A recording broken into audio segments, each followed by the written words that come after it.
अथ मंत्रपाठः।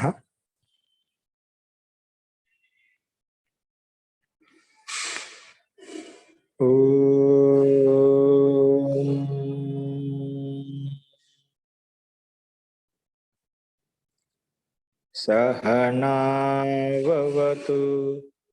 सहनौ भुनक्तु सह वीर्यं करवावहै तेजस्विनावधीतमस्तु मा विद्विषावहै।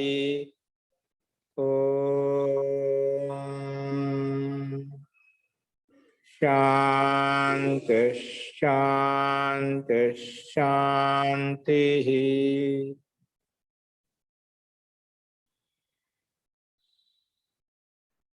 सर्वेभ्यो नमः। अंदरिकी नमस्कारम अंडी। నిన్న చెప్పిన పాటలో ఏదైనా సందేహాలు ఉన్నాయండి?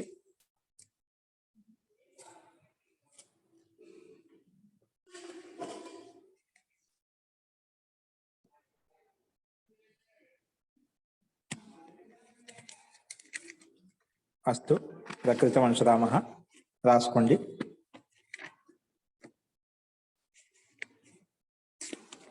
నిన్న కొంచెం మనం అగ్నేయ శబ్దంలో మధ్యలో నిలబడ్డాం కదా,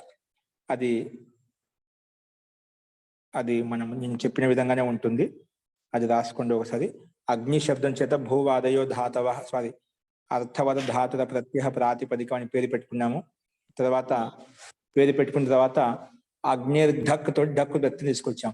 అప్పుడు అగ్ని ఢక్ వచ్చింది.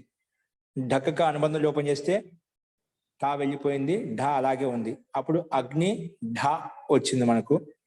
అగ్ని ఢా తర్వాత యస్మాత్ ప్రత్యయ విధి తదాది ప్రత్యయంగం రాసుకున్నాం. అనైన సూచన పూర్వస్య అంగ సంజ్ఞా భవతి అని చెప్పి పూర్వంలో ఉండే అగ్ని శబ్దానికి అంగం పేరు పెట్టుకున్నాం. అంగం అని పేరు పెట్టుకున్న తర్వాత ఈ సూత్రం వచ్చింది. ఇది అంగాధికారంలో ఆయనేయి నీ యః ఫ ఢ ఖ ఛ ఘాం ప్రత్యయాదీనాం అనే సూత్రం ప్రకారంగా మనం ఢా స్థానం ఏ తెచ్చుకున్నామని. ఏ యా హలంతము. అక్కడ ఓన్లీ ఢాలు మాత్రం తెచ్చుకున్నామట. అందుకే అనే సూత్రేణ ఢకారస్య ప్రత్యయస్య ఆది ఢకారస్య స్థానే సూత్రం రాసుకున్నట్టున్నాము. దాని ఆన్సర్ రాసుకోండి. అనేన సూత్రేణ అందరూ రాసుకుని ఉంటారు కదా. ప్రత్యయస్య, ఇప్పుడు దానికి సమాధానం రాసుకోండి. ప్రత్యయస్య ఆది ఢకారస్య స్థానే ఏ ఆదేశో భవతి. ఆది ఢకార స్థానంలో ఢాల ఆవు ఎలా ఉందో అలాగే ఉంటుంది. ఏ ఆదేశో భవతి. కిందండి అగ్ని ఏ యా హలంతము పక్కన ఆ ఇప్పుడు యాలో హలంతం కంటే యా కలిపి రావచ్చు. ఏ యా. ఓకే. సో అగ్ని ఏయ. ఇప్పుడు దానికి ఎదురుగా రాసుకోండి ఎస్ఏటి చ. ముందు యచిభం వచ్చేసి భాషని పేరు పెట్టేస్తుంది. కాంట్ రాసుకున్నది కూడా ఎందుకు ముందు యచిభం రాని.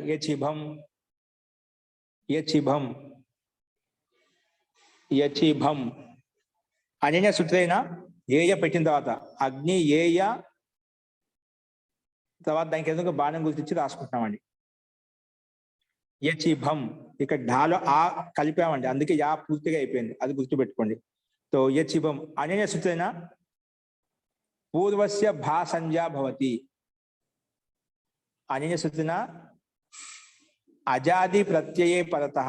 ఏయో అజాది ప్రత్యయం కదా ముందు, అంటే దాని స్థానంలో ఆదేశం వచ్చింది. అది అజాదితో యుక్తమై ఉందన్నమాట. అందుకే అజాది ప్రత్యయే పరతః అనేన సూత్రేణ అజాది ప్రత్యయే పరతః. అజాది ప్రత్యయే పరతః పూర్వస్య భ సంజ్ఞా భవతి.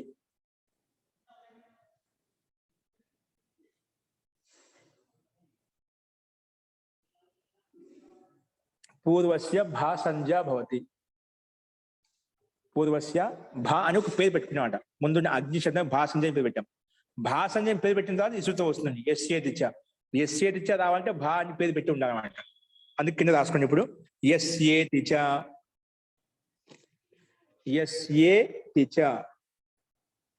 అనేన సూత్రేణ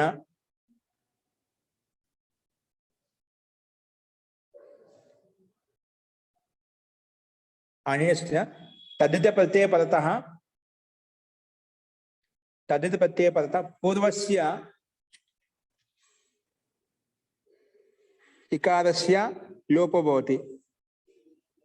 पूर्वस्य भसंजकस्य इकारस्य అంటే భ అని పేరు పెట్టిన ఇకార భసంజకस्य ఇకారस्य భ అని పేరు పెట్టినటువంటి అంగం ఏదైతే ఉందో ఆ అంగంలో ఉండే ఇకారానికి భ అని పేరు పెట్టాము, అంగం అని కూడా పేరు ఉంది, అందుకే భసంజకस्य ఇకారस्य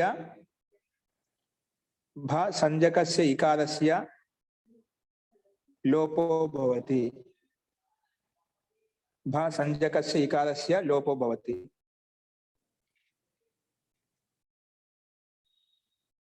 भसंज्ञकस्य इकारस्य किं भवति? लोपो भवति।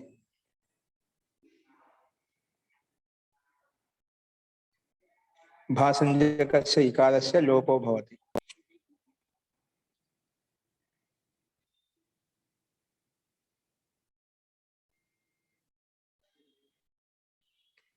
तो लोपन अग्निलो ఉండి ఈకి లోపం చేస్తే ఏమవుతుంది? అగ్న అగ్న నా హలంతం గా హలంతం అగ్నేయ కలిపితే అగ్నేయ అయిపోతుంది. అగ్నేయ ఓకేనా? అగ్నేయ ముందు అగ్నేయ వస్తుంది. అగ్నేయ దీనికి ఎదురు ఏవం కృత్వా ఇలా చేసి కింద మళ్ళీ ఏవం కృత్వా రాసిన తర్వాత దానికి ఎదురుగా ఇప్పుడు కలిపిదాన్ని అగ్నేయ. ఇప్పుడు దీనికి ఎదురుగా మళ్ళీ బాణం గుర్తించి రాసుకోండి.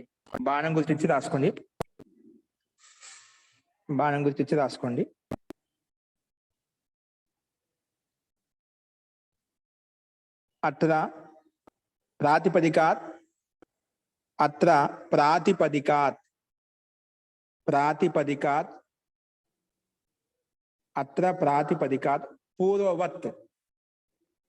पूर्ववत् प्रथमा विभक्ति एकवचने सुप्रत्ययः भवति। अत्र प्रातिपदिकात् प्रथमा विभक्ति एकवचने सुप्रत्ययः भवति। प्रथमा विभक्ति एकवचने सुप्रत्ययः भवति।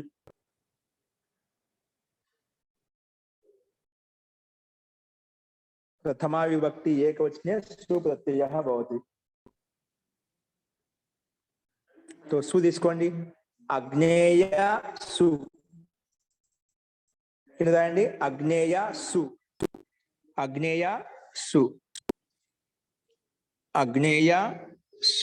ఇప్పుడు దీనికి ఏదైనా రాసుకుని మళ్ళా అతోం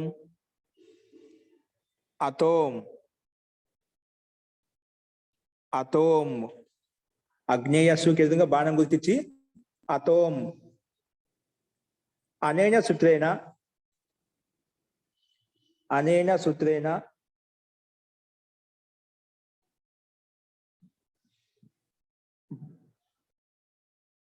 అనేన సూత్రేణ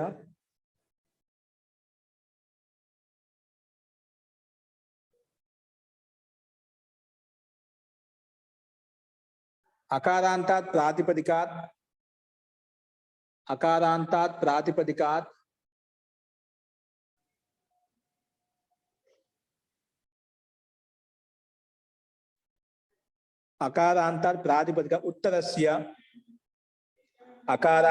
प्रातिपदिकात् उत्तरस्य सुस्थाने अकारांतात् प्रातिपदिकात्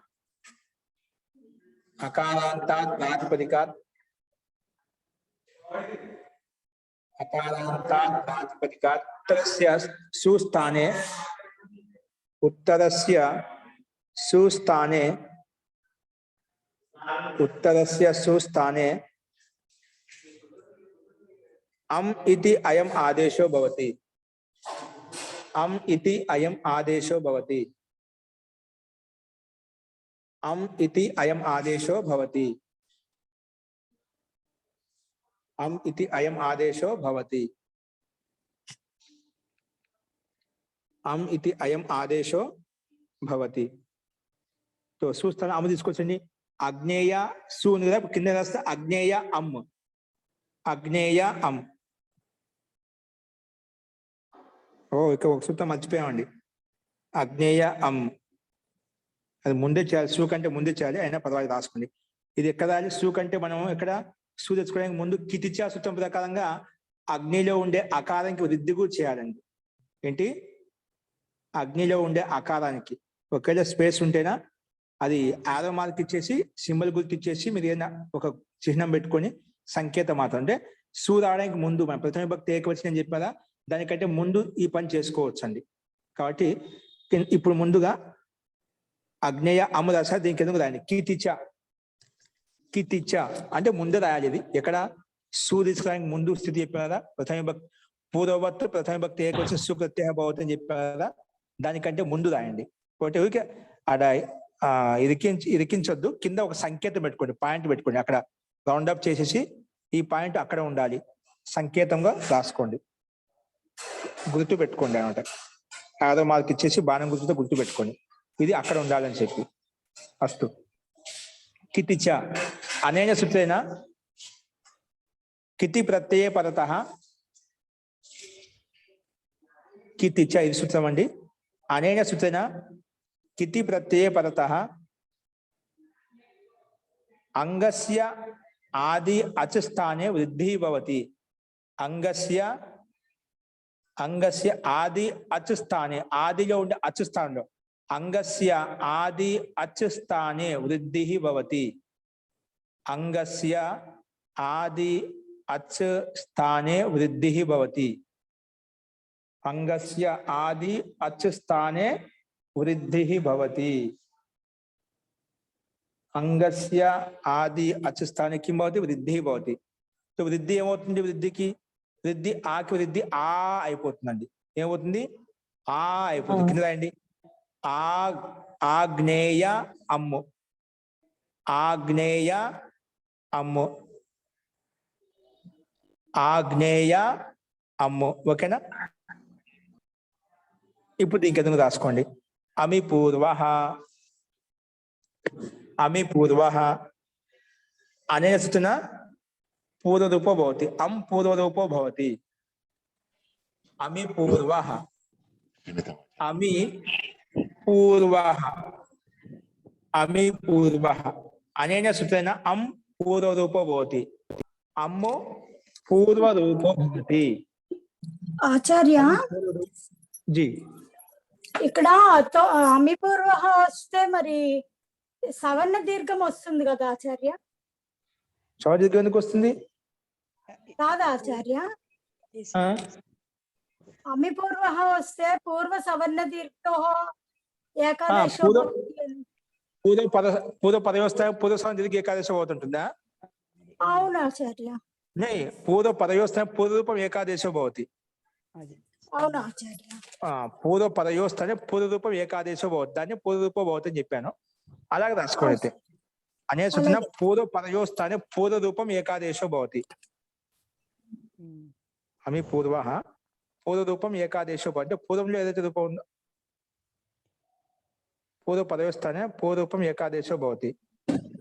అంటే ఆగ్నేయ యకారం ఉండే అకారం, అమిలో ఉండే అమ్ములో ఉండే అకారం రెండు కలిసి ఒకే ఆకారం వచ్చేస్తాయి అన్నమాట. ఒకే ఆకారం వస్తాయి. అందుకే పూర్వరూపమో భవతి. పూర్వంలో ఏదో అక్షర వర్ణం ఉందో ఆకారం అదే వస్తుందన్నమాట. కాబట్టి అమి పూర్వ ప్రకంగా పూర్వ పదయోస్థానే పూర్వరూపం ఏకాదశో భవతి. తో కలిసిపోతాయి. అప్పుడు ఆగ్నేయం అయిపోతుంది. ఆగ్నేయ plus Aam is equal to ఆగ్నేయం ఇది రూపం సిద్ధ్యతి. ఓకేనా? ఆగ్నేయం ఇది రూపం సిద్ధ్యతి. ఓకే అండి. ఈ రకంగా మనము స్వం రూపం శబ్ద సంజ్ఞలో ఇక్కడ వ్యాకరణ శాస్త్రం ఎప్పుడు మనకు శబ్దం వచ్చినా అక్కడ శబ్దం యొక్క స్వరూపం తీసుకోవాలి, కానీ ఆ శబ్దం యొక్క అర్థం తీసుకోకూడదు అని చెప్పుకున్నాము. ఓకే. ఇప్పుడు నెక్స్ట్ అనుదిత్ సవర్ణస్య చా ప్రత్యయ నేను చెప్పుకున్నాం. మళ్ళీ ఇప్పుడు విధి విధానంగా రాసుకోండి, ఒకసారి స్పష్టత వచ్చేస్తుంది. రాసుకోండి. అనుదిత్ సవర్ణస్య చా ప్రత్యయ. అనుదిత్ సవర్ణస్య చా ప్రత్యయ. 68వ సూత్రము. అనుదిత్ సవర్ణస్య చా ప్రత్యయః. గురుగారు జీ హలో, ఇక్కడ ఒక చిన్న డౌట్ ఏంటంటే, ఇప్పుడు నాకు అగ్ని ఏ ఆ కూడా ఉంది కదా అక్కడ. అగ్ని ఏయిలో యా హలంత కదా, యా హలంతకి ఆ కలిపేశాం, పూర్తిగా యా ఆహా. అయిపోయింది. అగ్ని ఏ యా అయిపోయింది కదా. Okay okay ఠీకే.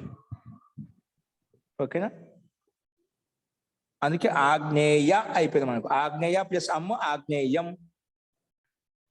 అకారం అస్తు మహోదయ. జీ అకారం ఎక్కడుంది మహోదయ? అకారం డకారంలో ఉన్న అకారం. డకారం నుండి ఆకారం తీసుకోవాలండి. ఓకేనా. సో నెక్స్ట్ రాసుకోండి. నెక్స్ట్ సూత్రము అనుదిత్ సవర్ణస్య చా ప్రత్యయః.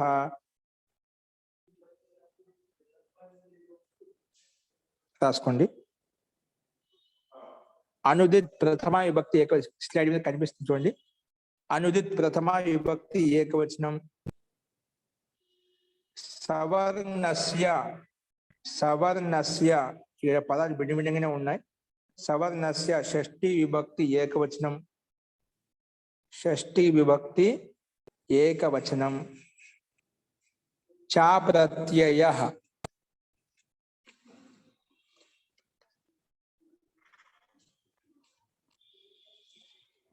చా ప్రత్యయః. చా ప్రత్యయః అవ్యయపదం. చా అవ్యయపదం, చా ప్రత్యయ కదా. అనుదిత్ ప్రథమ విభక్తి ఏకవచనం అంటే 1/1. సవర్ణస్య షష్ఠి విభక్తి ఏకవచనం అంటే 6/1. 6/1 అంటే షష్ఠి విభక్తి ఏకవచనం. నెక్స్ట్ చా. చా అంటే అవ్యయపదం, దీనికి ఏ విభక్తి లేదు. అంటే ఎక్కడైతే విభక్తి లింగం విభక్తి కనిపిస్తుంది దాన్ని అవ్యయం అంటాం. విభక్తి కనిపించింది దాన్ని అవ్యయం అంటాం. ఒక చా విభక్తి లేదు ఇక్కడ. అప్రత్యయ ఇది ప్రథమ విభక్తి ఏకవచనం. చాను ఆ ప్రత్యయ విడగొడితే అప్రత్యయ. అప్రత్యయ ఇది ప్రథమ విభక్తి ఏకవచనం అండి. ప్రథమ విభక్తి ఏకవచనం. చాలో ఉండే అకారము ఆ ప్రత్యయలో ఉండే అకారం రెండు కలిస్తే సవర్ణ సంధి ప్రకారంగా చా ప్రత్యయ అయిపోయింది. ఏమైపోయింది? చా ప్రత్యయ. ఓకేనా, చా ప్రత్యయ అయింది. నెక్స్ట్ ఇప్పుడు సమాసం రాసుకోండి. అనుదిత్ అనే పదాన్ని విడదీసి విగ్రహవాక్యం ద్వారా మనకు అనుదితులు ఏ పదాలు ఉన్నాయి, దాని యొక్క తాత్పర్యం ఏంటి. అనుదిత అంటే అది విగ్రహవాక్యం ద్వారా విడదీసి చూపిస్తున్నారు. ఇక్కడ రాసుకోండి. సమాస అని పెట్టి రాసుకోండి. ఉత్ ఇత్ యస్య. ఉత్ ఇత్ యస్య ఉదిత్. ముందుగా అనుదిత్తులో ఉండే అనుత్ పదంలో ఉదిత్ అంటే ఏంటి ముందు చెప్పామట. ఉదిత్ అంటేనే ఉత్ ఇత్ యస్య. ఉత్ అనేది ఇత్ అయిపోయింది ఎక్కడైతే, ఏ ప్రత్యయంలో కావాలి, ఏ ధాతులో కావచ్చు, ఏదైనా కావచ్చు. ఉత్ ఇత్ యస్య, ఉకారంకి ఇత్ చేసాము ఎక్కడైతే దాన్ని ఉదిత్ అంటాం. ఉత్ అది ఏదైనా కావచ్చు, ధాతు కావచ్చు, ప్రత్యయం కావచ్చు, ఏదో శబ్దం కావచ్చు. ఎక్కడ ఉకారానికి ఎక్కడైతే ఇత్ చేసాం దాన్ని ఉదిత్ అంటాం. ఉకారము ఇత్ అయింది, ఉత్తు ఇత్ యస్య దాన్ని ఉదిత్. ఓకేనా. తర్వాత ఉదిత్ అని చెప్పినా మళ్ళా అనుదిత్ పద ఉదిత్ను అనుదిత్తో కలుపుకొని చెప్తాం, అంతో కలుపుకొని చెప్తాం. ఇక్కడ ఉదిత్ అంటే అనుదిత్లో ఉదిత్ అంటే చెప్పాము. చెప్పుకున్న తర్వాత మళ్ళా ఆ ఉదిత్ను అనుతో కలుపుకొని మళ్ళీ సమాసం చెప్తున్నాం. ఇక్కడ ఏం చెప్తాను చూడండి. అన్యచ అన్యచ అన్. అనుదిత్లో అన్ను ఒక పదం, ఉదిత్ ఒక పదం, రెండు పదాలు ఉన్నాయండి. అందుకే విడివడి చెప్పుకుంటాం. అన్యచ ఉదిత్ చ. అన్యచ ఉదిత్ చ. అన్యచ ఉదిత్ చ. చూసి రాసుకుని తప్పు లేకుండా ఈజ్ ఈక్వల్ టు అనుదిత్. కలిపితే ఏమవుతుంది? అన్న ఉదిత్. అన్న నాకదా హలంత కంటే పక్కన ఉదిత్ గా ఊ కలిస్తే అనుదిత్ అయిపోయింది అనమాట. అనుచ ఉదిత్ చ అనుదిత్. అనుదిత్ ఇదేంటి? బహువ్రీహి గర్భ సమాహార ద్వంద్వ. బహువ్రీహి గర్భ సమాహార ద్వంద్వ. బహువ్రీహి గర్భ సమాహార ద్వంద్వ. బహువ్రీహి గర్భ సమాహార ద్వంద్వ.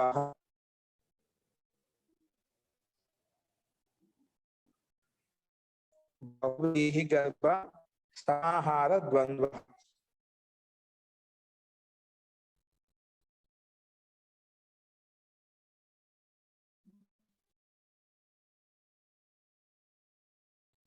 నెక్స్ట్ రాసుకోండి. ఇది ముందు బహువ్రీహి సమాసం చేసాము, తర్వాత ఆ బహువ్రీహి సమాసంలోనే ద్వంద్వ సమాసము చేసాము. అందుకే బహువ్రీహి గర్భ అంటే బహువ్రీహిలోనే ద్వంద్వ సమాసము చేసామని బహువ్రీహి గర్భ ద్వంద్వ సమాసం చెప్పామన్నమాట. అందుకే బహువ్రీహి గర్భ సమాహార ద్వంద్వ సమాసము. నెక్స్ట్ అప్రత్యయ పొందిన ఆ ప్రత్యయాన్ని వీడు కూడా చెప్తున్నా. ఆ ప్రత్యయ అంటే ఏమిటి, ఆ ప్రత్యయ అంటే తాత్పర్యం ఏంటి రాసుకోండి. నా ప్రత్యయ అప్రత్యయ, ఇది రెండో సమాసం. దాంట్లోనే ముందు అనుదిత శబ్దాన్ని విడగొట్టుకున్నాం, తర్వాత ఆ ప్రత్యయ శబ్దాన్ని చెప్తున్నామట. ఆ ప్రత్యయ అంటే నా ప్రత్యయ కమ అప్రత్యయ, నా ప్రత్యయ అప్రత్యయ, ప్రత్యయం కాదు, ప్రత్యయం ఉండకూడదు. దాన్ని నా ప్రత్యయ అప్రత్యయ అంటాం, ప్రత్యయం ఉండకూడదు అంట.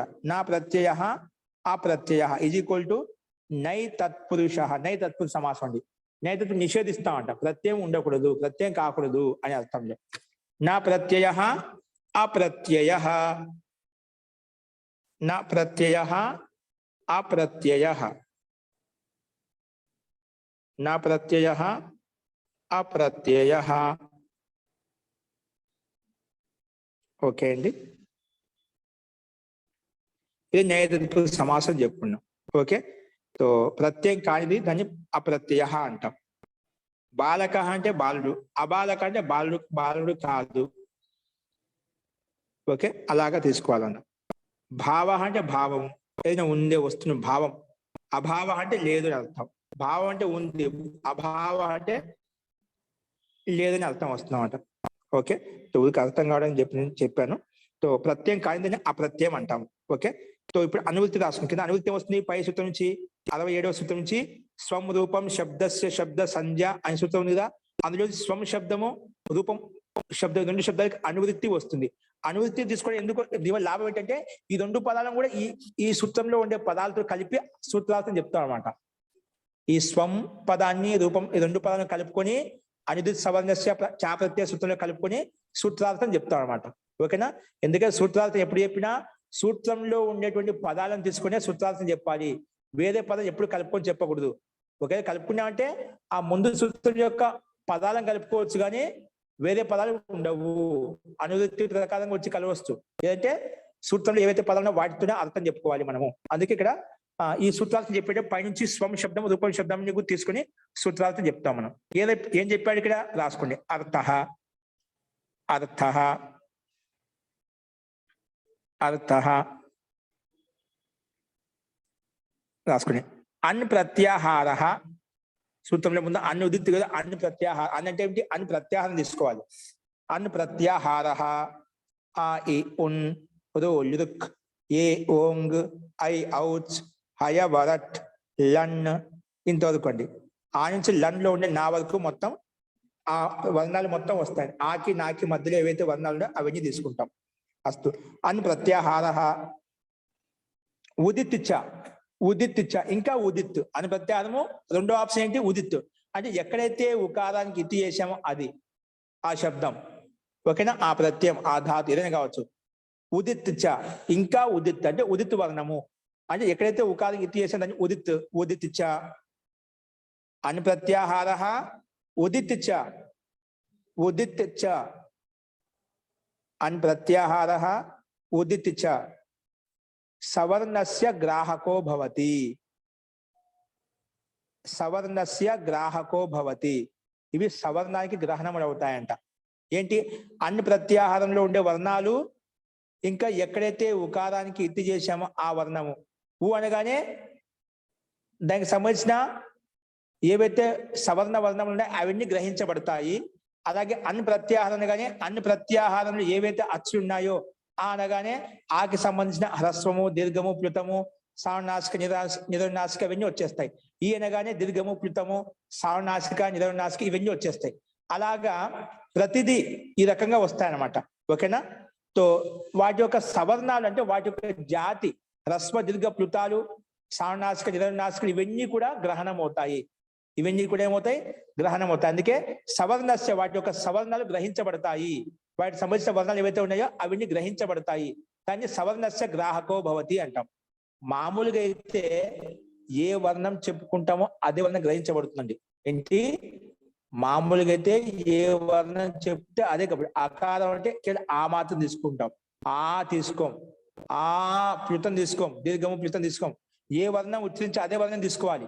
కానీ ఇక్కడ ఈ సూత్రం ఏం చేస్తుంది, అన్ అనగానే అన్ని ప్రత్యయాలు ఏవైతే అచ్చు వర్ణాలు ఉన్నాయో వాటి సవర్ణాలు కూడా గ్రహించబడతాయి. సవర్ణ జాతి మొత్తం గ్రహించబడుతుంది. అంటే 18 ప్రకారాలు 18 ప్రకారాలు ఏవైతే ఉన్నాయో సాణాసిక నిరనాసిక ఇవన్నీ గ్రహించబడతాయి. ఉదాత్తమ అనుదాత్తమ స్వరితం ఇవన్నీ కూడా దానికి ఆకి సంబంధించిన మొత్తం సవర్ణ వర్ణాలు ఏవైతే ఉన్నాయో అవన్నీ గ్రహించబడతాయి. అవన్నీ గ్రహించబడతాయని చెప్పి గ్రహించుకోవాలని చెప్పి ఈ సూత్రం ద్వారా తెలుస్తుంది మనకు. ఈ సూత్రం అన్నిటికీ గ్రహిస్తుంది. ఈ సూత్రం ద్వారా మనం గ్రహించుకుంటాం. ఓకేనా? ఎక్కడైతే అవసరం ఉందో ఈ సూత్రం చెప్పి ఇవన్నీ సవర్ణాలు గ్రహణం అవుతాయని చెప్తాం. ఎక్కడైతే సవర్ణాలు గ్రహణం చేసుకోవాల్సిన అవసరం వస్తుందో అక్కడ ఈ సూత్రం వచ్చేసి సవర్ణాలు గ్రహణం చేసుకోని చెప్తుంది. అప్పుడు కేవలం ఆ ఉన్నప్పుడు మనం దీర్ఘం తీసుకుంటాము, ప్లుతం తీసుకుంటాము, సాణాసిక నిరనాసిక ఉదాత్తము అనుదాత్తము స్వరితం ఇవన్నీ తీసుకుంటాం అన్నమాట సందర్భాన్ని బట్టి. ఓకేనా? ఇది ఈ పని చేసింది. ఏది అన్ని ప్రత్యాహార వర్ణాలను అవి సవర్ణాలు వాటికి సంబంధించి సవర్ణ అక్షరాలు గ్రహణం అవుతాయి. అన్ని ప్రత్యాహారాలు ఏవైతే ఆకి నాకి మధ్యలో ఎన్నైతే వర్ణాలు ఉన్నాయో ఆ వర్ణాల యొక్క సవర్ణ అక్షరాలు ఏవైతే ఉన్నాయో సమాన అక్షరాలు ఏవైతే ఉన్నాయో అవన్నీ గ్రహించబడతాయి. అంటే సమాన అక్షరాలు సమానంగా ఉచ్చరించేటువంటి వర్ణాలు అవన్నీ గ్రహించబడతాయి. తర్వాత ఉదిత్ చ. ఉదిత్ అంటే ఉదిత్ ప్రత్యాహారం. అంటే ఉదిత్ ప్రత్యాహారం కాదు స్వామి, ఉకారం ఇత్ అయింది ఎక్కడైతే ఆ ఉదిత్ వర్ణం దానికి సంబంధించిన వర్ణాక్షరాలు కూడా మొత్తం గ్రహించబడతాయి అని చెప్పి చెప్పుకున్నాం. తర్వాత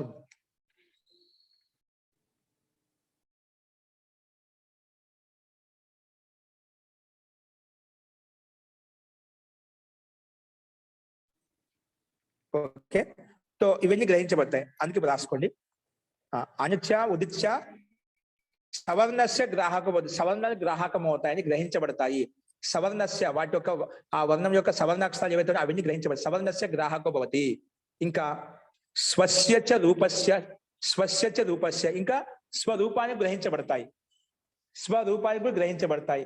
ఒకవేళ నేనేం చెప్పానండి, ఆకి నా అన్ని ప్రత్యాహారం చెప్పాను. ఒకసారి వినండి. ఇక్కడ ఆకి అన్ని ప్రత్యాహారం చెప్పాను. అన్ని ప్రత్యాహారం ఆకి నాకి మధ్యలో ఉండే వర్ణాలు చెప్పాం. ఆకి నాకి మధ్యలో ఉండే వర్ణాలు అంటే ఆ తీసుకోమా, ఒకసారి అదే అర్థం వస్తుంది. ఇప్పుడు ఆకి నాకి మధ్యలో ఏవైతే వర్ణాలు అవి తీసుకోవాలంటే ఆని వదిలిపెట్టి తీసుకుంటాం. లేదు, ఆకి నాకి మధ్యలో ఉండే వర్ణాలు తీసుకోవాలి. ఇంకా స్వస్యచ రూపస్య అంటే ఆ అకారం కూడా తీసుకోవాలి, స్వరూపం కూడా తీసుకోవాలి, మొట్టమొదటి అక్షరం కూడా తీసుకోవాలి, ఆ అన్నప్పుడు ఆగు తీసుకోవాలి అని చెప్పడం. స్వస్యచ రూపస్యచ అని ప్రత్యాలు అంటే ఆకి నాకి మధ్యలో ఉండే వర్ణాలు అంటే మధ్యలో వర్ణాలు కాకుండా స్వస్యచ రూపస్య ఆ అకారం కూడా గ్రహించబడుతుంది. మొట్టమొదటి అక్షరం ఏదైతే ఉందో అది కూడా తీసుకోవాలి అని చెప్పి మనకు దీని ద్వారా తెలుస్తుంది అన్నమాట. ఇప్పుడు ఎవరైనా ఆ రకం చెప్పడానికి ఆ ప్రశ్న వేయడానికి అవకాశం ఉంటుందన్నమాట. అన్ని ప్రత్యాలు అంటే ఆకి నాకి మధ్యలో ఏవైతే వర్ణాలు ఏవైతే ఉన్నాయో అవన్నీ గ్రహించబడతాయని చెప్తాం. అంటే ఆకి నాకి మధ్యలో తీసుకోవాలి. ఆకి నాకి మధ్యలో లేదు కదా, అనేది మొదట్లో ఉంది, అది గ్రహించబడదు కదా, అయ్యో ప్రశ్న వేయచ్చు. అందుకే ముందే ఆ సందేహ నివృత్తి కోసమే స్వస్యచ రూపస్యచ సవర్ణ గ్రహణం అవుతాయి. ఆకి నాకి మధ్య ఉండే మొత్తం గ్రహించబడతాయి. ఇంకా స్వస్యచ ఆ మొట్టమొదటి అక్షరం అవుతుందో అది కూడా గ్రహించబడుతుంది. స్వస్యచ రూపస్య. ఓకే, స్వస్యచ రూపస్య స్వరూపం యొక్క రూపము గ్రహించబడుతుంది. అంటే వర్ణం ఉంటే వర్ణము, రూపం ఉంటే రూపము. ఇంకా ప్రత్యయం వర్జయిత్వ, కానీ ప్రత్యయం తీసుకోకూడదు. ప్రత్యయం వర్జయిత్వ, ప్రత్యయం లేకుండా. అందుకే అప్రత్యయ అని చెప్పి ప్రత్యయం కాకుండా. ప్రత్యయం వీటికి వల్ల వర్తించవు. కొన్ని చోట్ల ప్రత్యయంలో ఉకారం ఎత్తి చేసి ఉంటాం, లేకుంటే ఉకారం ప్రత్యయంలో అన్ని ప్రత్యయాల వలన ఉంటుందన్నమాట. అవి తీసుకోకూడదు. ప్రత్యయం వర్జయిత్వ, ప్రత్యయం కాకుండా మిగిలిన చోట ఎక్కడైనా కానీ తీసుకోవచ్చు. ప్రత్యయం ధాతు తీసుకో, ఆగం తీసుకో, ఇంకేమైనా తీసుకో, కానీ ప్రత్యయం వర్జయిత్వ ప్రత్యయం ఉండకూడదు. వదిలిపెట్టి ప్రత్యయాన్ని వదిలిపెట్టి మిగిలిన చోట ఎక్కడొచ్చినా అన్ని ప్రత్యయాలు మిగిలిన చోట ఉకారం ఎత్తి ఎక్కడైనా అక్కడ అన్ని తీసుకోవచ్చు అని ఇక్కడ మనం ఈ సూత్రార్థం ద్వారా మనం చెప్పుకున్నామండి. ఓకే, సో ప్రత్యయం వర్జయిత్వ. దీని తర్వాత ఇక్కడ అన్ని ప్రత్యయాలు అంటే ఏం తీసుకోవాలి, సందేహ నివృత్తి కోసం ఇప్పుడు చెప్పాను. అన్నంటే ఆ ఈ ఉన్లో ఇక్కడ నా ఉంది.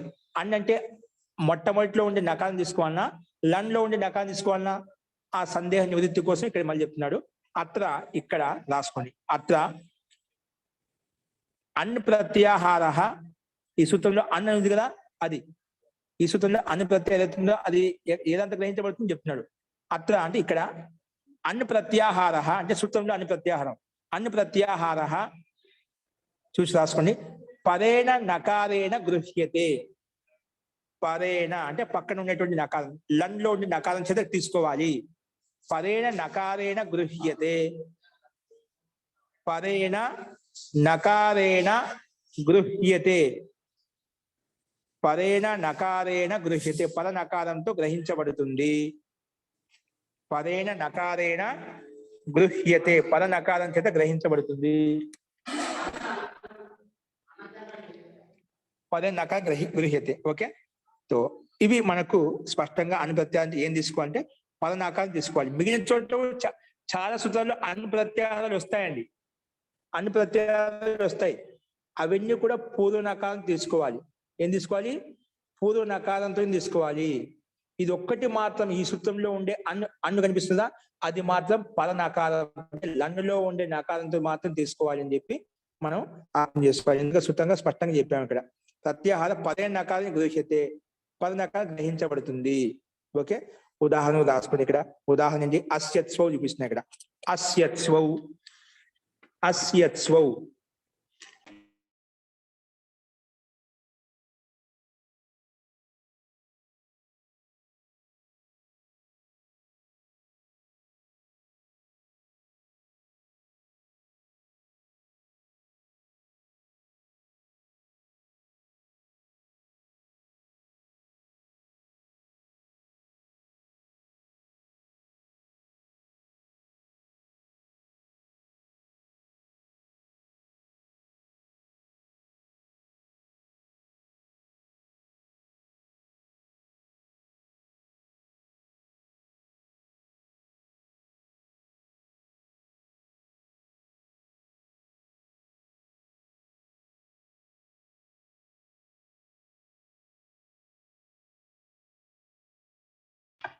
न श्रूयते महोदय।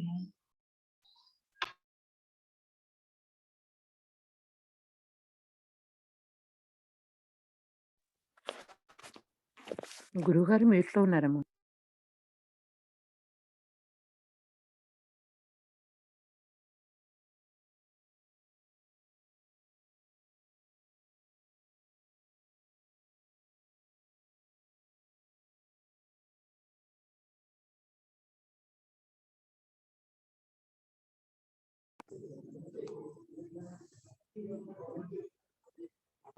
ఓకే అండి, అస్తు.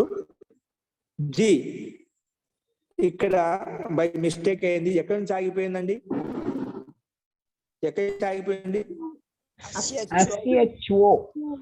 ఉదాహరణ చెప్తున్నాం. అస్యత్వ రాసుకోండి. అస్యత్వ రాసుకోండి. అస్యత్వ ఉదాహరణ రాసుకోండి. అస్యత్వ అత్ర దీని తాత్పర్యం రాసుకోండి. అత్ర అకారేణ సవర్ణ దీర్ఘ అకారోపి గృహ్యతే. సవర్ణ దీర్ఘ అకారో అపి గృహ్యతే. సవర్ణ దీర్ఘ అకారో అపి గృహ్యతే. చూడండి, ముందు చెప్పిన సూత్రానికి ఇది అపవాదంగా చెప్పుకోవచ్చు మనం. ఓకేనా? అదేం చెప్పింది? స్వరూపాన్ని గ్రహించబడుతుంది. ఏంటి స్వరూపం కాదు, కొన్ని చోట్ల సవర్ణాలు గ్రహించబడతాయి. అవి ఎక్కడెక్కడ గ్రహించబడతాయి అని ఇక్కడ చెప్పి, ఎక్కడెక్కడ గ్రహించబడతాయి అన్ని ప్రత్యయాలు ఎక్కడైతే వచ్చినా, ఉదిత్ ఎక్కడ వచ్చినా అక్కడ రెండు గ్రహించబడతాయి. సవర్ణాక్షరాలు గ్రహించబడతాయి. సూత్రం లేకపోయినా వాటి సవర్ణ గ్రహించబడతాయి. ఈ సూత్రం ద్వారా, ఈ సూత్రం ప్రకారం మనం తెలుసుకుంటాం. ఓకే, సో అత్ర అకారేణ సవర్ణ దీర్ఘ అకారో అపి గృహ్యతే. సవర్ణ దీర్ఘ అకారో అపి గృహ్యతే.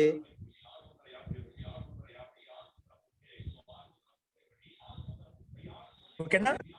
సో మామూలుగా అస్యత్వ ఆ మాత్రమే ఉంది, కానీ దీర్ఘ ఆకారం లేదా ఈ సూత్రం ప్రకారంగా సవర్ణ దీర్ఘ అకారపు గృహ్యతే. అందుకే ఇక్కడ మనం మాలి భవతిలో మాలా శబ్ద దీర్ఘ ఆకారం తీసుకున్నామట. మాల సూత్రంలో అస్య అంటే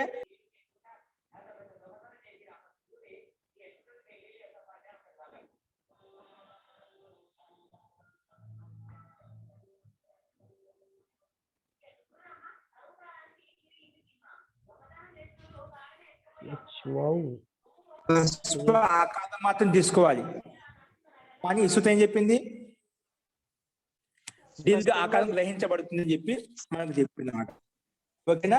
అందుకే రాసు తేన మాలీ భవతి, తేన తేన దీర్ఘ ఆకారోపి గృహీతే కామవేట్టేన, అందుకనే దాని ద్వారా మాలీ భవతి ఇది అత్రాపి ఈత్వం సిద్ధ్యతి. మాలీ భవతి, మాలీ భవతి అత్రాపి ఈత్వం సిద్ధ్యతి, ఈత్వం సిద్ధ్యతి.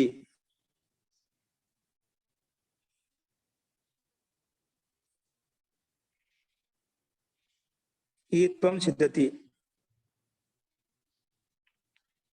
మాలీ భవతి ఇది అత్ర అపి, ఇక్కడ కూడా ఈత్వం సిద్ధిస్తుంది, ఈత్వం వస్తుంది అంటే దీనికి ఈకారం వస్తుంది. ఈత్వం సిద్ధ్యతి. ఓకేనా? అంటే మామూలుగా మాలా భవతి అండి. ఇక్కడ అసలు గమనించి మాలా భవతి ఇక్కడ ఏమవుతుంది? అస్యత్వం వచ్చి చేస్తుంది. అస్యత్వం అనే సూత్రం వచ్చి ఏం చేస్తుంది అంటే ఇది అకారానికి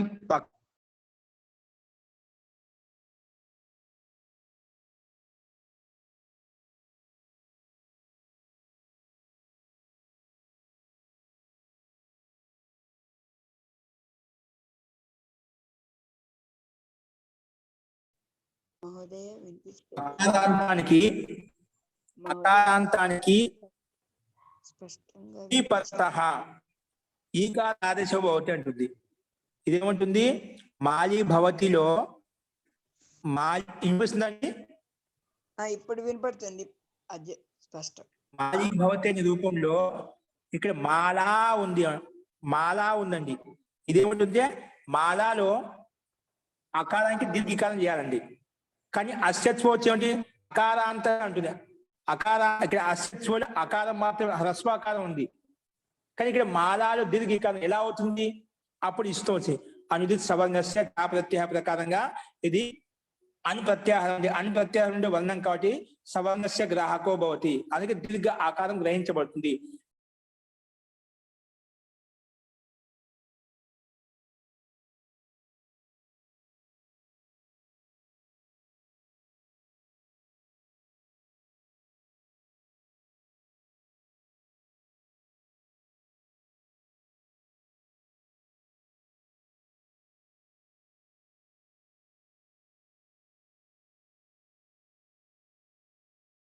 ఈ కాలం వచ్చింది కాబట్టి మాలీ భవతి అనే రూపం మనకు సిద్ధించిందండి.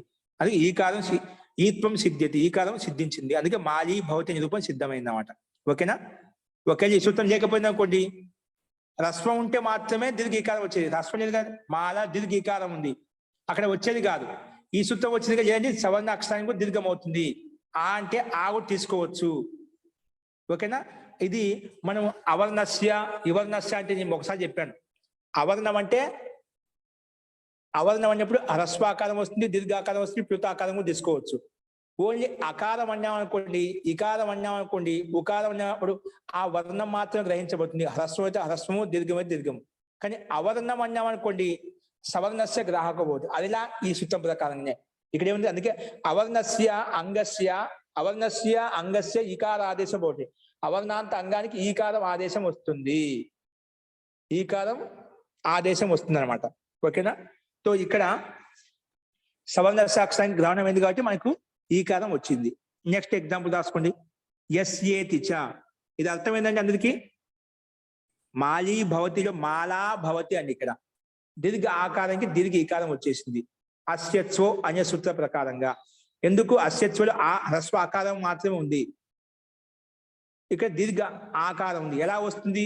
ఈ సూత్ర నియమం ప్రకారంగా దీర్ఘం గ్రహించబడింది కాబట్టి అస్యత్వలో ఉండే ఆకారం చేత దీర్ఘ ఆకారం గ్రహించబడింది కాబట్టి ఇక్కడ మనకు మాలీ దీర్ఘీకారం వచ్చి మనకు మాలీ భవతి అనే రూపం సిద్ధించిందండి. ఓకే, నెక్స్ట్ ఎగ్జాంపుల్ రాసుకోండి. యస్యేతి చ, ఇది విషయం అటువంటిదే. యస్యేతి చ అనేన సూత్రేణ, సారీ, యస్యేతి చ అత్ర అపి, ఇక్కడ అత్ర అపి అంటే ఇక్కడ కూడా అత్ర అపి అకారణ సూత్రం యస్య ఉందిరా, యస్యలో కూడా ఆ ఉందండి. యస్య యాలో ఆ ఉంది, ఇక్కడ యస్యలో ఉంది ఆ ఉంది అనమాట. అత్రాపి అకారేణ సవర్ణ ఆకారస్య గ్రహణాత్ సవర్ణ ఆకారస్యాపి గ్రహణాత్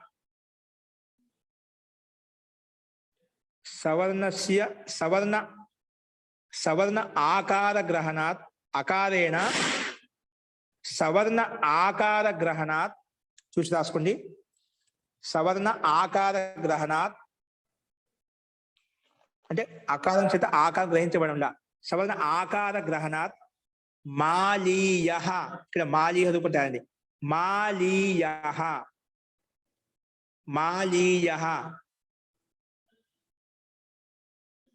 అత్రాపి లోపో భవతి. మాలీయ అత్రాపి లోపో భవతి.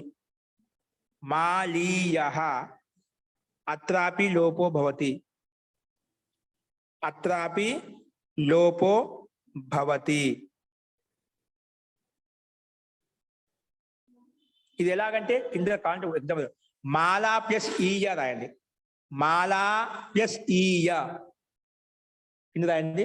మాలా ప్లస్ ఈయ ఈజ్ ఈక్వల్ టు మాలీయ రాయండి. కింద రాయండి. మాలా ప్లస్ మాలా తిరగండి. మాలా ప్లస్ ఈయ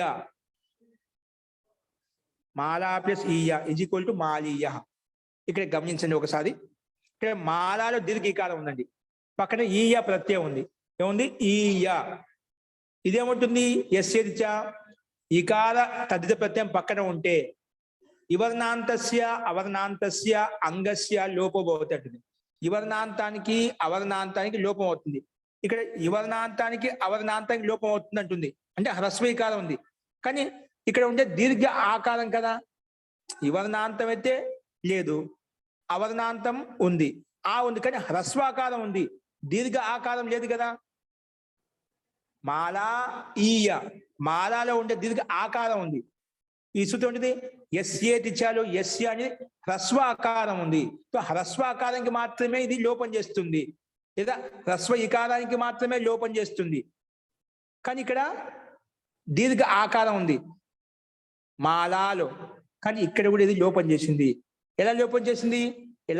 ఈ సూత్రం అనుదిత్ సవర్ణస్య చాప్రత్యయ యస్యతిలో ఉండే ఆకారం చేత దీర్ఘ ఆకారం కూడా గ్రహణమైంది కాబట్టి, దీర్ఘ ఆకారం కూడా తీసుకోబడింది కాబట్టి మనకి ఇక్కడ ఈ సూత్రం ప్రకారంగా దీర్ఘ ఆకారానికి కూడా లోపం చేసుకున్నాము.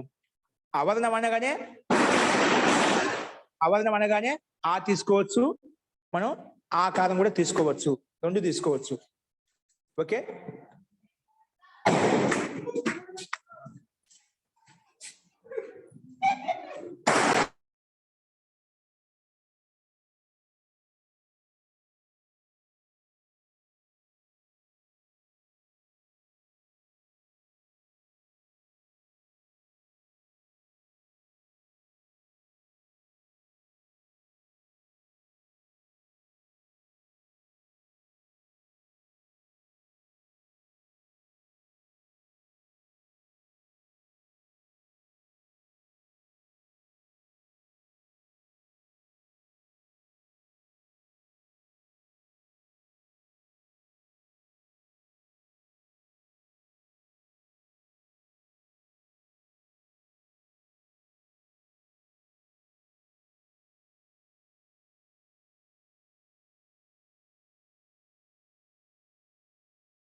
హరి ఓం.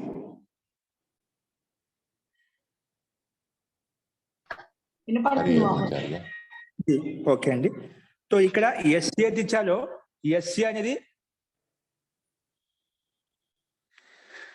అనేది యకారంలో ఉండే ఆకారం చేత దీర్ఘ ఆకారం కూడా గ్రహించబడింది కాబట్టి మనము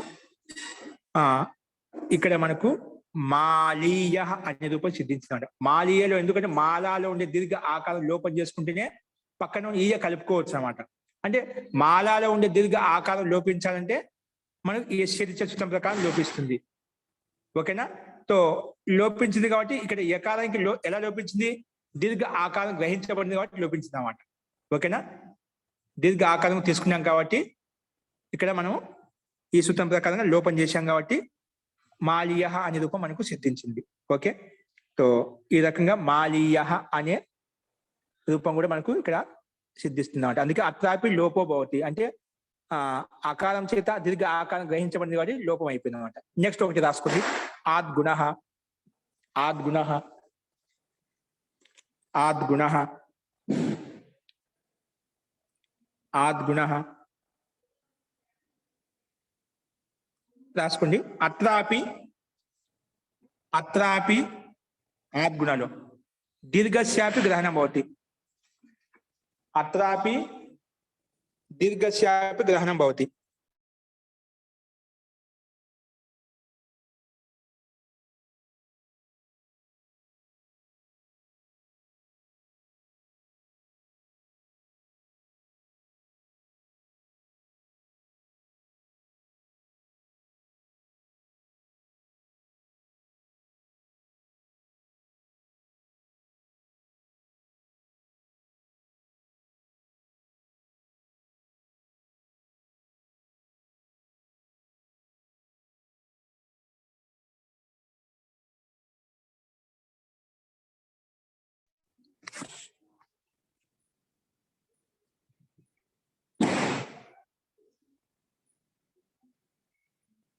ఇక్కడ ఒకసారి వినిపిస్తుందండి ఇప్పుడు? ఇప్పుడు వినిపిస్తుందా? వినపడుతుంది మోహన్ ఇప్పుడు. ఓకే అండి. ఇక్కడ ఆద్గుణ రాసుకుని అత్రాపి దీర్ఘస్యాపి గ్రహణం భవతి. దీర్ఘంకు గ్రహించబడుతుంది. దీర్ఘస్యాపి గ్రహణం భవతి. దీర్ఘస్యాపి గ్రహణం భవతి అంటే ఆద్గుణలో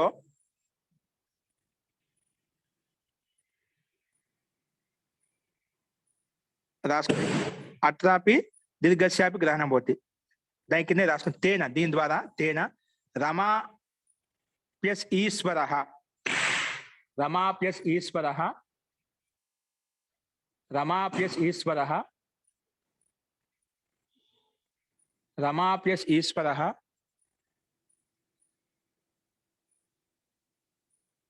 రమా ప్లస్ ఈశ్వర,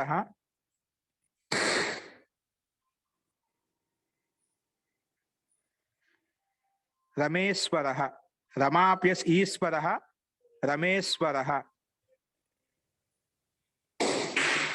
రమా ప్లస్ ఈశ్వర, రమా ప్లస్ ఈశ్వర, రమేశ్వర.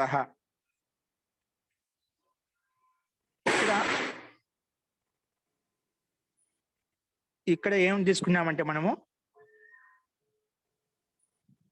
ఇది ఏమంటుందంటే అవర్ణాత్ పరో యో అచ్చు పరో యో అవర్ణ తస్మాత్ పూర్వ పరయో స్థానే గుణ ఏకాదేశో భవతి అంటున్నమాట.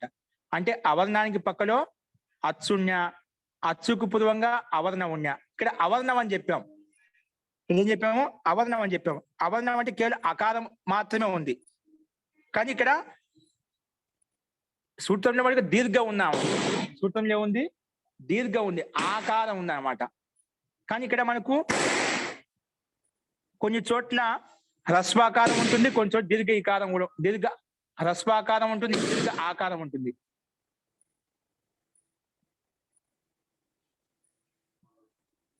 దీర్ఘ ఆకారం కూడా ఉంటుంది. కానీ ఇక్కడ మనకు దీర్ఘం గ్రహణం చేసుకున్నాం కాబట్టి రమేశ్వర అనే రూప సిద్ధి సిద్ధించిందండి. కాబట్టి రమేశ్వర అత్రాపి గుణో భవతి. రమేశ్వర అత్రాపి గుణో భవతి తీసుకోండి. ఇక్కడ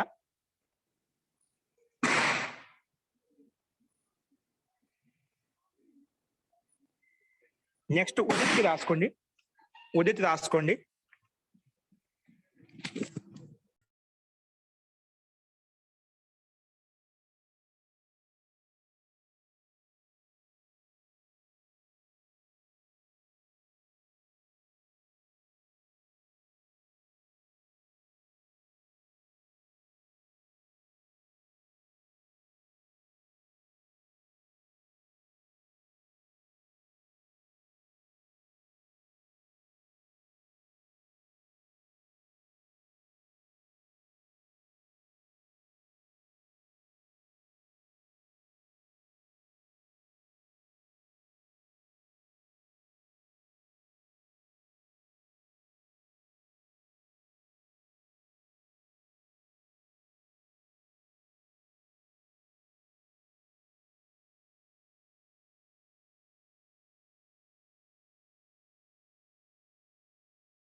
మహోదయ అన్నిట్లోకి వెళ్ళిపోయాడు.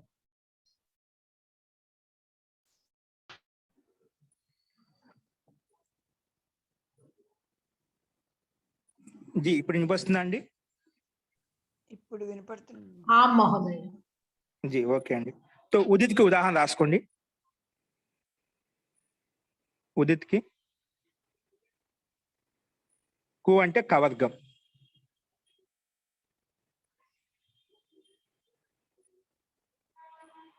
కు అంటే కవర్గం. ఇక్కడ కకారానికి మనం ఉదిత్ చేశాం కాబట్టి కు అంటే మొత్తం కవర్గంలో ఉండే సవర్ణాక్ష అంటే క ఖ గ ఘ మొత్తం సవర్ణాక్షరాలు మొత్తం గ్రహించబడుతున్నాయి అన్నమాట. అలాగే చూలు ఇక్కడ ఉకారం ఇతి చేశాం కాబట్టి చవర్గంలో ఉండే అక్షరాలు మొత్తం 5 అక్షరాలు గ్రహించబడుతున్నాయి. టు అంటే టవర్గంలో ఉండే అక్షరాలు, తు అంటే తవర్గంలో ఉండే అక్షరాలు. అందుకే కు చు టు తు పు ఇక్కడ 5 వర్గాల్లో ఉన్నటువంటి అక్షరాలు ఏవైతే ఉన్నాయో అవన్నీ కూడా గ్రహించబడుతున్నాయి. ఓకేనా? సో ఇక్కడ మనం ఉకారం ఇత్ అయింది కాబట్టి ఉదిత్ అని చెప్పిన ఉకారం ఇత్ చేసేసా ఉదిత్, ఉకారం ఇత్ చేసేసా ఉదిత్ అని చెప్పుకున్నాం కదా. ఆ ఉకారానికి సంబంధించిన సవర్ణాక్షరాలు ఇక్కడ ఆ వర్గాక్షరంలో ఉన్నటువంటి 5 అక్షరాలు ఇక్కడ మనం అర్థం చేసుకోవాలి. ఓకేనా?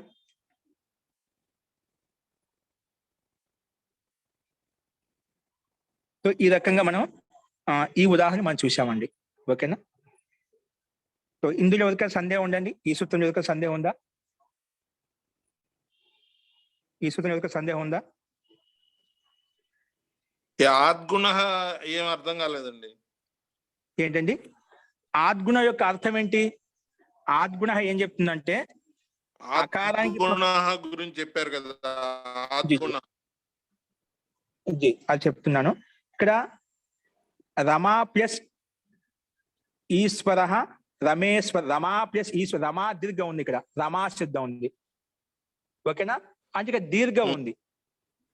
దీర్ఘం ఉన్నప్పుడు అవర్ణం అంటే మన సందర్భాన్ని బట్టి హ్రస్వం కూడా తీసుకోవచ్చు. ఇక్కడ దీర్ఘం ఉంది కదా, దీర్ఘమే తీసుకోకుండా హ్రస్వం కూడా తీసుకోవచ్చు. అందుకే రమేశ్వర ఇక్కడ ఏమంటుంది? ఆద్గుణ సూత్రార్థం ఏమిటంటే అవర్ణానికి అవర్ణాత్ పరో యో అచ్, అవర్ణానికి పక్కన ఏదైతే అచ్చు ఉందో, అచ్చు పక్కన ఉంటే పూర్వంలో ఏదైతే అవర్ణం ఉందో, అవర్ణం అంటున్నా దీర్ఘం గురించి చెప్పలేదు మనం, అవర్ణం అని చెప్పాం. అవర్ణం అంటే ఇక్కడ హ్రస్వాకారం తీసుకోవాలి ఈ సూత్రం ప్రకారం, ఆద్గుణ ప్రకారంగా. ఓకేనా?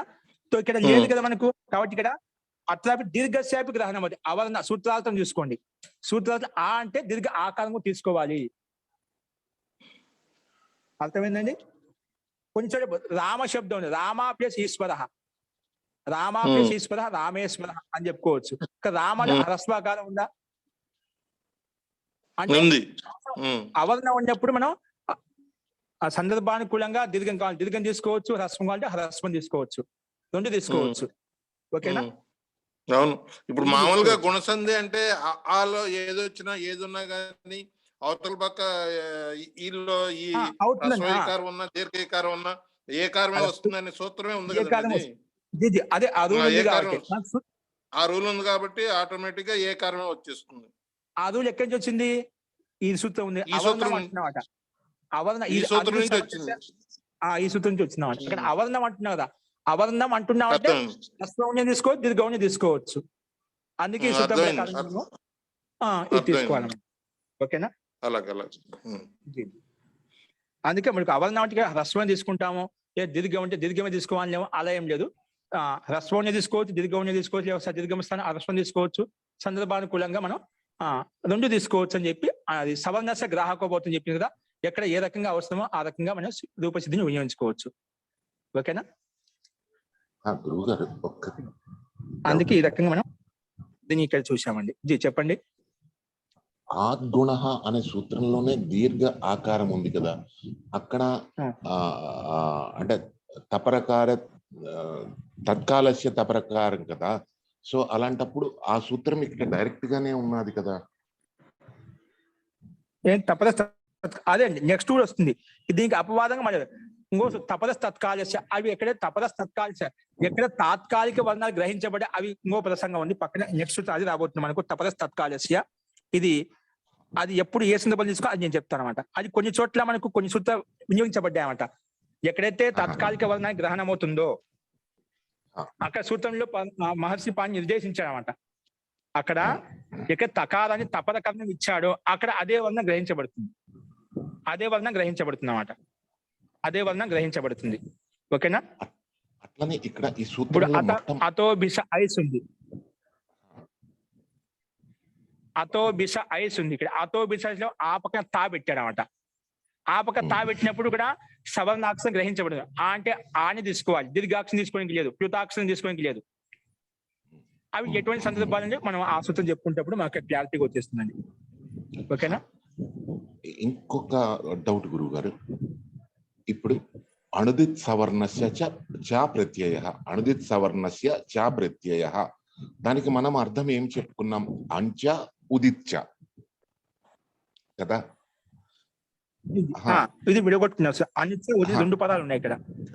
కానీ అంటే ఇదేదో ఇది కాదు, ఇక్కడ సూత్రంలో అణుదితౌ అన్న దాన్ని మనం ఎందుకు ఉపయోగించలేకపోతున్నాం? ఆర్ పాణిని మహోదయులు అనుదిత ఎందుకు చూపిస్తామండి? ఉదిత్ కదా, తకారాలంత హలంత శబ్దం ఇది. ఓకే, అంటే రెండు అంటే పార్వతీ పరమేశ్వరవుల, అందుకే ఈ 2 కలిసి ఒకటే సమాసం చేసాము. అందుకే 2 కలిసి ఒకే పదం అనమాట. అంచ ఉదిచ్చ అనేది 2 ఒకే పదం కింద తీసుకున్నామట. సమస్త పదంగా అనుదిత్ అని చెప్పాం. అందుకే విడివిడిగా తీసుకోలేదు, సమస్త పదంగా పెట్టి ఇది ప్రథమ విభక్తి ఏకవచనం అని చెప్పాము. ఓకేనా? ఇక ఉదిత్ అనేది తకార శబ్దం కాబట్టి అది అలాగే పెట్టుకోవాలి మనం. దానికి ద్వివచనం అవు రాదు. వచ్చినా ఎందుకంటే ఇక్కడ వస్తుంది, వచ్చినా అది మళ్ళీ లోపం అయిపోతుంది అన్నమాట, ఉండదు అన్నమాట అక్కడ. అస్తు మహోదయ, ధన్యవాదాలు. ఓకేనా? తకార శబ్దంగా అలాగే ఉంటుందండి అనుదిత్ అని చెప్పి, ద్వివచనానికి రాదు. ఓకేనా? మనము ద్వివచనం పెట్టుకునేప్పుడు విడివిడిగా పెట్టుకున్నప్పుడు ద్వివచనం పెట్టుకోవాల్సి వస్తుంది. సమస్తం ఒకే పదం చేశాం కదా, ఒకే పదంగా పెట్టుకుంటాం కదా, ఒకటే విభక్తి అనమాట. ఒకటే పదం, ఇది ఒకటే పదం ఒకటే విభక్తి వస్తుంది. అవి ద్వివచనం ఎలా పెట్టుకుంటాం? 2 పదాలను భిన్న భిన్నంగా చూసినప్పుడు, రెండింటికి అస్తిత్వం భిన్న భిన్నంగా చూసినప్పుడు మనం అనుదితవు అని పెట్టుకునే వాళ్ళం. మీరు చెప్పింది కరెక్టే, మీరు చెప్పింది అక్కడ మీరు చెప్పింది కరెక్టే. కానీ మనం సమస్త పదంగా ఒకటే పదంగా పెట్టుకున్నాం అన్నమాట, అనుదిత్ అని చెప్పి. ఇప్పుడు విడివిడిగా పెట్టిన అర్థం భిన్నంగా మారిపోతుంది అన్నమాట. అందుకే సమస్త పదంగా పెట్టుకున్నాం. జీ అస్తు అండి. ఇంకా మహోదయ, అగ్నేయ పక్కన సు ప్రత్యయం తెచ్చుకున్నాం కదా, అది ప్రాతిపదిక కాబట్టి ప్రత్యయం తెచ్చుకున్నాం, సు ప్రత్యయం తెచ్చుకున్నాం, అంతే కదండి? ప్రాతిపదిక తెచ్చుకుంటామండి ఖచ్చితంగా. ప్రాతిపదిక కావాలంటే దానికి ఏదో ఒక సూత్రం కావాలిగా, కృతజ్ఞ సమాసాచ రాసుకోవాలా? కృత సమాస అంటే శబ్దాలు, అర్థవంతమైన శబ్దాలు తీసుకున్నామట. అదే ఆ సూత్రం రాసుకోవాలి, కృతు గాని తద్దితం గాని సమాసం గాని. కృత సమాసం ఎప్పుడు రాసుకుంటాము? కృత ప్రత్యయం తెచ్చుకున్నప్పుడు, లేదా తదిత ప్రత్యయం తెచ్చుకున్నప్పుడు, లేదా సమాసమైనప్పుడు మనం తెచ్చుకుంటాం. ఓకేనా? ఇప్పుడు ఫస్ట్ లో మనం ఇక్కడ మామూలుగా అర్థం అగ్ని అనేది మొదట్లో ప్రత్యయాన్ని ఒక అర్థవంత, అగ్ని అనేది మొట్ట అర్థవంత శబ్దం అంట. అవును, అక్కడ అర్థవంతమైన శబ్దం కాబట్టి ఆ తర్వాత మళ్ళీ మనకి ఇక్కడ డక్ ప్రత్యయం వచ్చింది కదా, డక్ ప్రత్యయం వచ్చింది కదా, ఆ డక్ ప్రత్యయం ఆ మిగిలింది కదా, ఆగ్నేయలో ఆ ఉన్నది ఉంది కదా, ఆ ప్రత్యయానికి సంబంధించింది కూడా ఉంది కదా, ఉంది కాబట్టి మరి ఇప్పుడు ఉంది కాబట్టి ఇప్పుడు మళ్ళీ మొత్తాన్ని ప్రాతిపదికగా తీసుకుంటున్నాం కదా, ఆగ్నేయ అనే దాన్ని మొత్తాన్ని ప్రాతిపదికగా తీసుకుంటున్నాం. అదే నేను అనేది. అదైతే ఓకే అండి. మీరు ఏమైనా ఇక్కడ అనుదితిలో చెప్తున్నా చూస్తున్నాను. అక్కడ వస్తుంది ఇక్కడ కేవలం అగ్ని శబ్దానికి మాత్రమే ప్రాతిపదిక పెట్టుకున్నాం, కానీ అక్కడ డక్క ప్రత్యయం పెట్టుకోలేదు కదా, అది ప్రత్యయమే కదా. దాన్ని ప్రాతిపదికనే మార్చుకోవాలంటే తదిత ప్రత్యయం కావాలి. తదితాంతస్య ప్రాతిపదిక సంజ్ఞా భవతి అని చెప్పి ప్రాతిపదికం అవుతుంది అనమాట. అక్కడ సూత్రం ఇప్పుడు తద్దిత అంత సూత్రం రావాలి, తర్వాత కృతద్ది సమాసాచ రావాలి, అవి రావాలి కదా. వస్తాయి. సరే అండి, ఓకే అండి, ధన్యవాదాలు. మీరు అనుదితిలో అంటున్నారని చెప్పి అలా చూస్తాను. లేదండి, లేదు. ఓకే అండి. సో ఈ రకంగా మనం అనుదిత సవర్ణస్య చ ప్రత్యయ అనే సూత్రాన్ని ఇక్కడ అన్ని ప్రత్యయాలు వర్ణాలు ఏవైతే ఉన్నాయో, ఇంకా ఉకారం కిట్ ఎక్కడైతే చేసామో అక్కడ వాటి యొక్క సవర్ణాలు గ్రహించబడతాయని చెప్పి మనం అర్థం చేసుకోవాలి. ఓకేనా? సో ఈ రకంగా మనం ఈ సూత్రాన్ని చూసామండి. ఇది స్వరూపం శబ్దస్య శబ్ద సంజ్ఞ అనే సూత్రం ప్రకారం అతి వ్యాప్తి అవుతుందండి. అంటే శబ్ద స్వరూపం ఎక్కడ కనిపించినా అది స్వరూపస్య గ్రహకో భవతి, అంటే స్వరూపం ఏదైతే ఉందో అదే స్వరూపం గ్రహించబడుతున్నమాట. నాచ పర్యావాచ శబ్దం తీసుకోవడం లేదు. అందుకని అతి వ్యాప్తి వల్ల మనకు దోషం వస్తుంది. మనకి కొన్ని చోట్ల మనకు అది ఉన్నట్టు తీసుకుంటే ఇబ్బంది అవుతుంది అలా. కానీ కొన్ని చోట్ల సవర్ణాలకు సవర్ణాలు గ్రహించబడాలి. సవర్ణ గ్రహణం అయినప్పుడు మనకి ఇష్టసిద్ధి కలుగుతుంది. కాబట్టి అతి వ్యాప్తిని నిరోధించడం కోసం ఈ సూత్రం కొంచెం వికల్పం కేటాయించింది. వికల్పంగా మనకు ఈ సూత్రాన్ని రచించాల్సి వచ్చింది మహర్షి పాణినికి. అనుదిత్ సవర్ణ ఎక్కడైతే అను ప్రత్యాహారం ఉంటుందో, అంటే పదనాకారంతో యుక్తమైనటువంటి అను ప్రత్యాహారం ఉంటుందో, ఉకారం ఎక్కడైతే ఇత్తే అయి ఉంటుందో అటువంటి సందర్భాల్లో మనం సవర్ణాలు గ్రహించబడతాయి. స్వరూపమే కాకుండా వాటి సవర్ణాలు గ్రహించబడతాయని చెప్పి ఈ సూత్రం కొంచెం అతివ్యాప్తిని తగ్గించింది అన్నమాట. లేదంటే కొన్ని చోట్ల ఇలా కూడా తీసుకోవచ్చు అని చెప్పి. నెక్స్ట్ సూత్రం వస్తుంది మళ్ళా. లేదంటే కొన్ని చోట్ల ఈ రెండు సూత్రాల ప్రకారంగా వెళ్ళినప్పుడు కష్టమే. కొన్ని చోట్ల మనకు సవర్ణాలు అవసరం లేదు, ఇంకా స్వరూపమే అవసరం లేదు. కొన్ని చోట్ల ఏ వర్ణం అయితే ఉందో అదే తీసుకోవాలి, అదే వర్ణం గ్రహించాలి. అటువంటివి ఏం తీసుకోవాలి? దానికోసం తపరస్ తత్కాలస్య అనే సూత్రం వస్తుందన్నమాట. ఇక్కడ తపర కరణం ఎక్కడైతే ఇచ్చాడో అది తత్కాలస్య గ్రహణం అవుతుంది. తాత్కాలిక వర్ణం ఏదైతే ఉందో అదే గ్రహించబడుతుంది. ఓకేనా? ఆ రకంగా మనం తీసుకోవాలండి. అది మనం రేపు వస్తుంది, అది చూద్దామండి. అస్తు. ఇంకెవరికైనా సందేహాలు ఉన్నాయండి?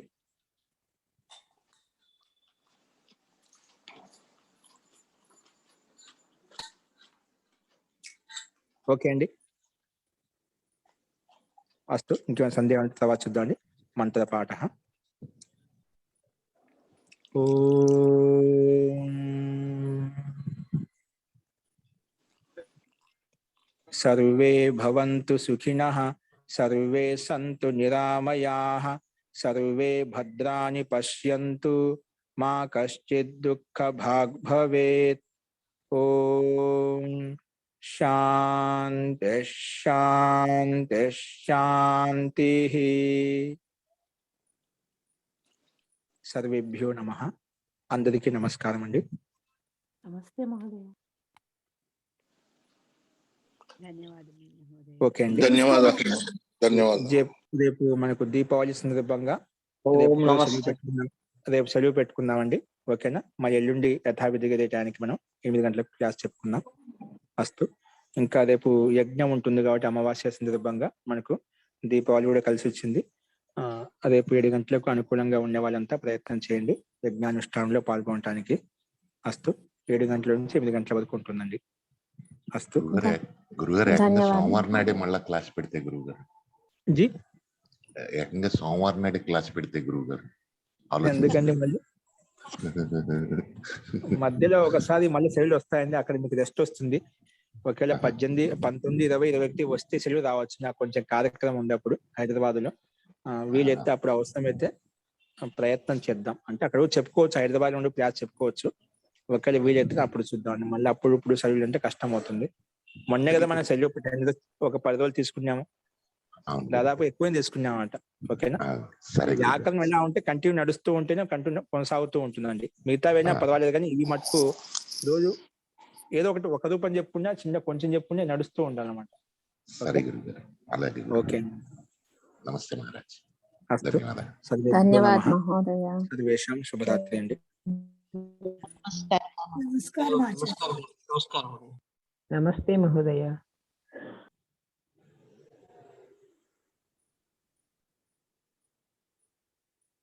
దీపావళి శుభాకాంక్షలు గురుగారు.